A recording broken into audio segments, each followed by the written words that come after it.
নমস্কার, পিয়ালির সোজা সাপটা রান্নাবান্নায় আপনাদের সবাইকে স্বাগত।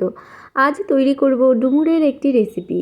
চলুন তাহলে দেখে নিই। প্রথমে ডুমুরগুলোকে ছাল ছাড়িয়ে কেটে নিতে হবে। এবারে দুভাগে ভাগ করে মাঝখানে যে ডুমুরের বীজগুলো আছে এগুলোকে ছাড়িয়ে নিতে হবে। একটা চামচের সাহায্যে কিন্তু এগুলোকে ছাড়িয়ে নিতে হবে। এবারে ডুমুরগুলো সবগুলো একইভাবে কেটে নিয়ে একটা প্রেসার কুকারে 5টা থেকে 6টা কিন্তু সিটি দিয়ে নিতে হবে।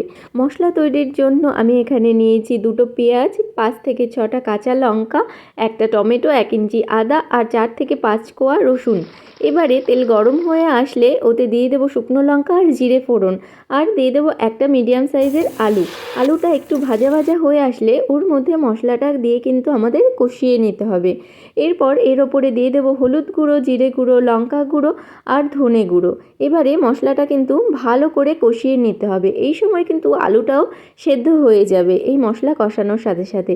তেল ছেড়ে আসলে ওর মধ্যে দিয়ে দেবো সেদ্ধ করে রাখা ডুমুরগুলো দিয়ে আমাদের কিন্তু লো ফ্লেমে এটাকে ঢেকে 10 মিনিট রান্না করে নিতে হবে। কোনো জল দেয়া যাবে না। 10 মিনিট পর ঢাকা খুলে যখন দেখবেন এটা হয়ে গেছে, ওর ওপর ঘি, গরম মশলা আর ধনেপাতা ছড়িয়ে নামিয়ে নিলেই তৈরি কিন্তু ডুমুর কষা। রান্নাটি ভালো লাগলে আমার চ্যানেলটিকে লাইক, কমেন্ট, শেয়ার, সাবস্ক্রাইব করতে ভুলবেন না। ভালো থাকবেন, সুস্থ থাকবেন।